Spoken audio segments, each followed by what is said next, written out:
Hello everyone. ઉપવાસમાં કંઈક ગરમ ગરમ લાઇટ અને ટેસ્ટી ખાવાનું મન થાય ત્યારે આ ફરાળી ઉપમા એકદમ પરફેક્ટ છે. આ ઉપમા એવો ટેસ્ટી બને છે કે ઉપવાસ ન હોય ત્યારે પણ બનાવીને ખાવાનું મન થાય. સૌથી સારી વાત એ છે કે ખૂબ જ ઓછા સમયમાં તૈયાર થઈ જાય છે, ઘરમાં રહેલી સામગ્રીઓમાંથી જ તૈયાર થઈ જાય છે અને પેટ પણ લાંબા સમય સુધી ભરેલું રાખે છે. તો ચલો આજે બનાવીએ એકદમ ખીલેલો, દાણેદાર અને ચટપટો ફરાળી ઉપમા. સૌથી પહેલાં એક બાઉલમાં મોરૈયો લેશું. એને સારી રીતે સાફ કરીને લીધો છે. એને પાણીથી 2 થી 3 વાર ધોઈ લેશું, કારણ કે એની ઉપર ઘણી જ ડસ્ટ રહેલી હોય છે. જ્યાં સુધી એનું આવું ક્લાઉડી પાણી દૂર ન થાય ત્યાં સુધી સારી રીતે વોશ કરી લેવાનો. પછી બધું જ પાણી નીકાળી લેશું અને એને એક ચાળણીમાં લઈ લેશું અને એનું પાણી નિતારી લેશું. 10 થી 15 મિનિટ જેવું રાખી દેશું. 15 મિનિટ પછી તમે જોઈ શકો છો કે પાણી બિલકુલ ડ્રેન થઈ ગયું છે. જેટલું પાણી નિતારી લેશું એટલો ઉપમા સરસ છૂટો થશે.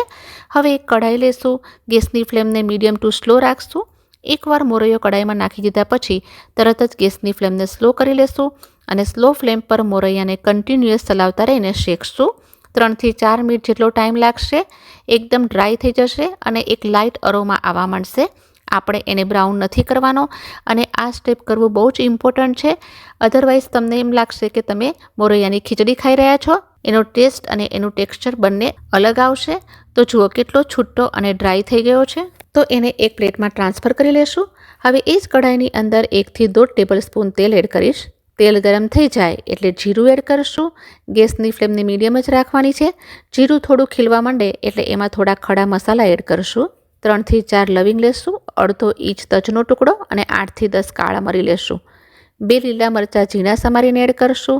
સાથે જ 1 ઇંચ આદુને ગ્રેટ કરીને એડ કરશું. 4 થી 5 કઢી પત્તો નાખશું અને થોડીક કોથમીર નાખશું.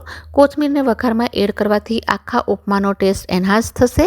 થોડીક સેકન્ડ માટે વઘારને સોટે કરી લેશું અને પછી તરત જ એક મીડિયમ સાઇઝનું બટેટું ઝીણું સમારીને એડ કરશું. સાથે સ્વાદના અનુસાર મીઠું નાખશું. હું પૂરા ઉપમાનું મીઠું એકસાથે જ એડ કરી રહી છું. મિક્સ કરી લેશું સરસ રીતે અને કવર કરી અને 2 થી 3 મિનિટ માટે બટેટાને 70 to 80% કૂક કરી લેશું. હવે બટેટા કૂક થાય છે ત્યાં સુધી આપણે પાણી ગરમ કરી લઈએ. 1 પાઉલ મોરૈયો લીધો છે તો ના અગેન્સ્ટમાં 3 પાઉલ પાણી લેશું. પરફેક્ટ મેઝરમેન્ટ છે. પાણીને ગરમ કરવા માટે મૂકી દેશું. બીજી બાજુ બટેટાને પણ ચેક કરી લઈએ. તો જુઓ બટેટા 80% કૂક થઈ ગયા છે. તો આ સ્ટેજ પર મોરૈયો એડ કરશું. જુઓ મોરૈયો એકદમ છૂટો થઈ ગયો છે. એને 1 મિનિટ માટે ચલાવતા જઈને વઘારની સાથે મિક્સ કરી લેશું. બધી જ ફ્લેવર મોરૈયામાં આવી જશે. આમાં તમે ચાહો તો આ જ પોઈન્ટ પર શિંગદાણા કે શિંગદાણાનો અધકચરો ભૂક્કો પણ એડ કરી શકો છો. હું શિંગદાણા અલગથી એડ કરીશ. હવે એડ કરશું પાણી. થોડું ધ્યાનથી એડ કરવાનું, કારણ કે પાણી ખૂબ ગરમ છે. એને કન્ટિન્યુઅસ ચલાવતા રહેવું જેથી લમ્સ ના પડે. એક મિક્સ આપી દેશું અને કવર કરી અને સ્લો ફ્લેમ પર 8 થી 10 મિનિટ માટે પકવશું. વચ્ચે એકાદ વાર ચલાવી લેવાનું જેથી તળિયે ચોટે નહીં. 10 મિનિટ પછી તમે જોશો તો મોરૈયો એકદમ સોફ્ટ થઈ જશે અને પાણી બધું જ શોષાઈ જશે. ત્યારે એમાં એડ કરશું શિંગદાણા. હું તળેલા શિંગદાણા એડ કરી રહી છું. તળેલા શિંગદાણા એડ કરવાથી એનો ક્રંચ ખૂબ જ સરસ આવશે. તમે બટેટાની સાથે શિંગદાણાને એડ કરશો તો બોઇલ શિંગદાણાનો ટેસ્ટ આવશે. આમાં તમને ક્રન્ચી ટેસ્ટ મળશે. કોથમીર પણ ઉપરથી સ્પ્રિંકલ કરી લેશું. તો જુઓ આપણો ફરાળી ઉપમા રેડી છે. હવે એને સર્વ કરી લઈએ. એના માટે બાઉલને મેં પહેલેથી જ ઘીથી ગ્રીસ કરી લીધો હતો. એમાં થોડાક શિંગદાણા અને કોથમીર એડ કરી લીધા છે. હવે એની ઉપર ફ્રેશ નાળિયેરનું ખમણ એડ કરશું.